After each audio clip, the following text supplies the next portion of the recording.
Class 10 অধ্যায় 2 বায়ুমণ্ডল। বায়ুপ্রবাহের শ্রেণীবিভাগের মধ্যে স্থানীয় বায়ুপ্রবাহের উষ্ণ স্থানীয় বায়ুর মধ্যে লু সম্পর্কে জানব।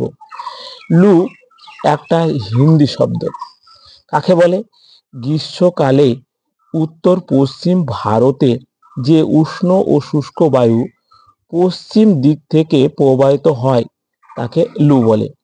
উদাহরণ, রাজস্থানে প্রবাহিত হয় বলে লু সেখানকার স্থানীয় ভাষা নাম। আর কোথায় কোথায় হয়? রাজস্থান, পাঞ্জাব, হরিয়ানা, উত্তরপ্রদেশ ইত্যাদি জায়গাতে হয়ে থাকে। তো দেখে নি, এখানে এই খাতার উপরেটা উত্তর দিক, খাতার নিচেরটা দক্ষিণ দিক, আর ডান হাত পূর্ব এবং বাঁ হাত পশ্চিম।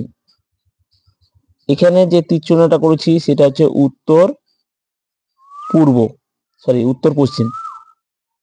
তাহলে এই যে ভারতবর্ষের গ্রীষ্মকালে উত্তর পশ্চিম ভারতের যে উষ্ণ ও শুষ্ক বায়ু পশ্চিম দিক থেকে প্রবাহিত হচ্ছে দুপুরবেলার দিকে, সেটা রাজস্থানে এটা লু বলছে, আরো অন্য অন্য রাজ্যেও প্রবাহিত হচ্ছে।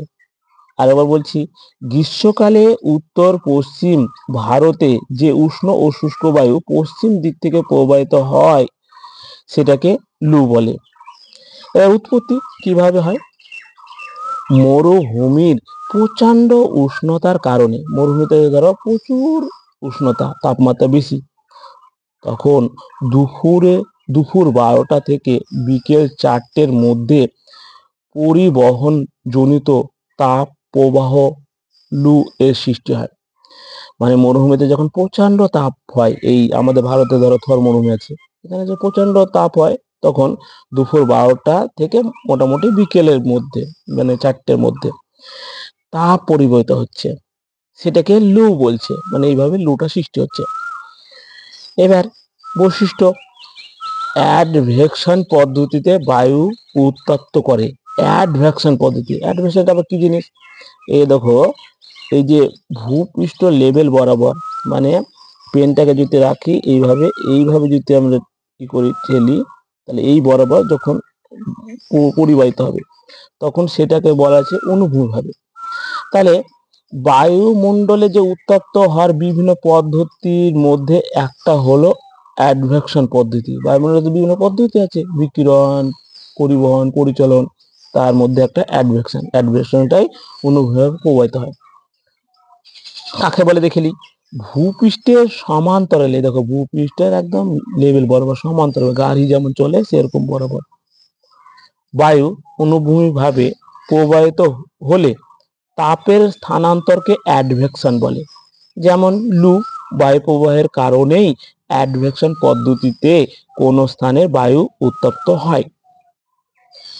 এবার 2 নম্বর চলে যায়, শক্তিশালী এই বায়ু গভীরতা প্রায় 2 কিমি, শক্তিশালী বায়ু গভীরতা 2 কিমি হয়। 3, গ্রীষ্মকালে দিনের বেলায় লু বায়ুর গতিবেগ ও তীব্রতা মাত্রা সময়ের সাথে সাথে পরিবর্তন হয়। তাই যত সময় যাবে তত পরিবর্তন হবে। ধরো সকাল 10টা থেকে ধরো ধরলাম শুরু হলো, তাহলে 11টা বাজছে, তাহলে আরো বাড়বে, 12টা বাজছে আরো বাড়ছে, 1টা বাজছে আরো বাড়ছে, এইভাবে সময়ের পরিবর্তন হয়। রাত্রির বেলায় এই বায়ু অতি দুর্বল এবং অস্পষ্ট, রাত্রির বেলা যত হয় তখন কমে যাচ্ছে। সকাল বেলায় অত্যন্ত নিম্ন গতিতে লক্ষ্য করা যায়। 5, সকাল 7টা থেকে 8টার মধ্যে গতিবেগ ও তীব্রতার মধ্যে সামান্য বৈচিত্র্য লক্ষ্য করা যায়, একটু লক্ষ্য করা যায়। আর সকাল 9টা থেকে দুপুর 2টো সর্বোচ্চ গতিবেগ লক্ষণীয়, সব থেকে বেশি লক্ষ্য করা যায়। বিকেল 5টা বা 6টা পর্যন্ত এই প্রবাহ বজায় থাকে। সূর্য অস্তর পর, মানে সূর্য যখন চলে যাচ্ছে, অন্ধকার নামছে পর প্রবাহ বন্ধ হয়ে যায়। সূর্য অস্তর পর প্রবাহটা কি হয়ে যায়? বন্ধ হয়ে যায়। লু বায়ুর গড় গতিবেগ ঘন্টায় 30 থেকে 60 কিমি। বায়ু চাপের ঢাল যখন খাড়া থাকে, দুবার হয়ে গেছে, তখন সেই বায়ুর গতিবেগ মারাত্মক হয়ে হয়ে বৃদ্ধি পায়। মানে বায়ু চাপের ঢাল যখন খারাপ থাকে তখন এই বায়ুর গতিবেগ মারাত্মক হয়ে বৃদ্ধি পায়। বায়ুর প্রতি ডিগ্রি অক্ষাংশে 1 থেকে 1.5 মিলিবার বায়ুচাপের পার্থক্য গড়ে উঠলে এমন অবস্থার সৃষ্টি হয়। তাহলে যদি 1 ডিগ্রিতে অক্ষাংশ অনুযায়ী 1 থেকে 1.5 মিলিবার বায়ুচাপের পার্থক্য গড়ে উঠলেই তখন অবস্থান সৃষ্টি করে। এই গেল লু সম্পর্কে। আরেকবার বলছি, লু একটা স্থানীয় বায়ু, কিন্তু উষ্ণ স্থানীয় বায়ু। লু কাকে বলছে? লু হচ্ছে এই যে আমাদের ভারতবর্ষের উত্তর পশ্চিম দিক থেকে প্রবাহিত হচ্ছে গ্রীষ্মকালে দুপুরবেলার দিকে যে উষ্ণ ও শুষ্ক বায়ু, সেটাকেই বলছে লু। তা বেশিরভাগই রাজস্থানে দেখা যায়, এছাড়াও পাঞ্জাব, হরিয়ানা, উত্তরপ্রদেশে দেখা যায়। এই গেল লু সম্পর্কে। তারপরে পরে ভিডিও দেবো।